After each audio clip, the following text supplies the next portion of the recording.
ఏమ్మా మామిడికాయలు తింటున్నావా? అవును బామ్మ, ఆ? ఈ మధ్య కడుపులో తిప్పుతుంది, కళ్ళు తిరుగుతున్నాయి, పుల్లటి మామిడికాయలు తినాలనిపిస్తుంది. బామ్మా ఒరే రాంబాబు, నీకు 100 ఏళ్ళు ఆయుషరా. మీ ఆవిడ కడుపుతో ఉంది. నిజంగానా?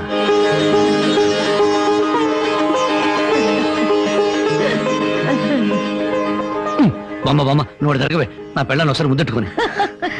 ఒక్కసారి ఏమిట్రా 100 సార్లు ముద్దులు పెట్టుకో. చూడు, ఇన్నాళ్ళకి మీ కడుపున ఒక కాయ కాస్తున్నందుకు నాకు ఎంత సంతోషంగా ఉందో. మా కడుపున కాయలు పళ్ళు పుట్టక్కర్లేదే, పుడితే నిప్పు లాంటి మనిషినా పుట్టాలి, లేదా ఝాన్సీ రాణైనా పుట్టాలి. అమ్మాయిని పుట్టింటికి తీసుకొచ్చి సారి పంచిపెట్టే అదృష్టం ఎలాగూ లేదు.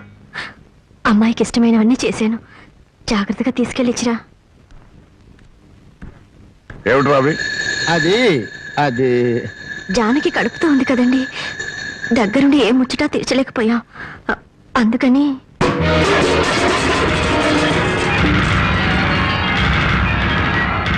నీకంత ముచ్చటగా ఉంటే ఇంత విషయం కూడా పంపించు, తాగి చస్తుంది. కడుపుతో ఉన్న ఆడపిల్లలంతా మాట అడగండి. దాని కడుపులో పెరిగేది ఆ రాంబాబు గారు మూర్ఖత్వం, మోసం, దగ. నా పరువు తీసింది నా కూతురు కాదు, దాని కడుపులో ఉంది నా వారసత్వం కాదు. ఏనాడు చచ్చింది అనుకున్న దానికి పంపాల్సింది చీరలు సార్లు కాదే. దాని కర్మకాండకి చాటలో చాపలు పంపి ఒక ఏడు పెట్టి చురుకు. జనకి, నువ్వు ఇలాంటప్పుడు బరువు పనులు చేయకూడదు. నేను చేయకపోతే ఇంకెవరు చేస్తారండి? ఇంటి పని వంట పని అంతా నేనే చేస్తాను. నా చిన్నారి బుజ్జి కదా, నా మాట వినవే. ఆ? ఆ?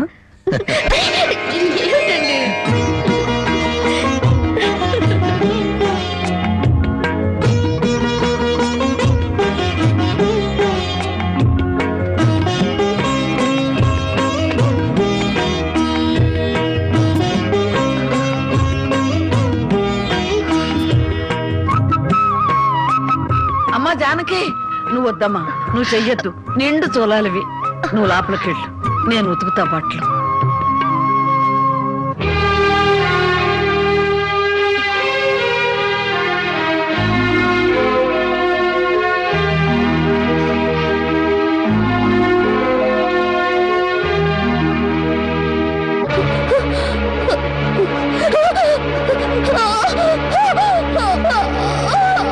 ఓర్చుకోమ్మా, ఓర్చుకో.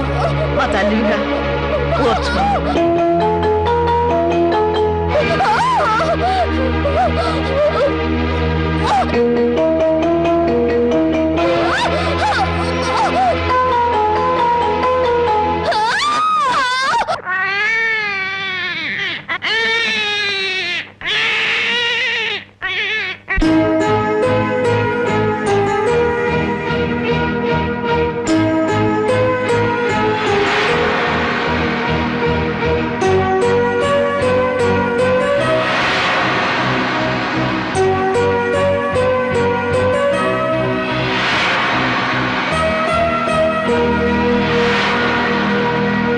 ఉన్న ఇంటి మీద బోళ్ళు అప్పు తెచ్చుకున్నారు. నోరెత్తడితే మీద పడి తంతాడని భయం. ఊరందరికీ న్యాయం చెప్పేవాడు మాకు అన్యాయం చేస్తే మేము ఎవరితో చెప్పుకోవాలి? 4 రోజుల్లో బాకీ తీర్చారా? తీర్చినట్టు. లేకపోతే పేకాట చెట్టు కింద పంచాయతీ పెట్టి మీ పరువు తీయాల్సి వస్తుంది.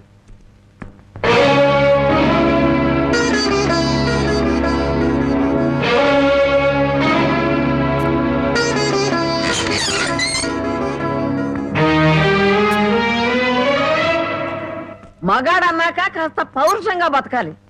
సోమరిపోతు కన్నా నోరులేని దున్నపోతులేనయ్యు. అవి మేత మేస్తాయి, కష్టపడి పని కూడా చేస్తాయి. ఎవరిని బామ్మ అంత ఎమోషనల్ గా తిడుతున్నావు? జానకి, గొడ్డింటికి వచ్చే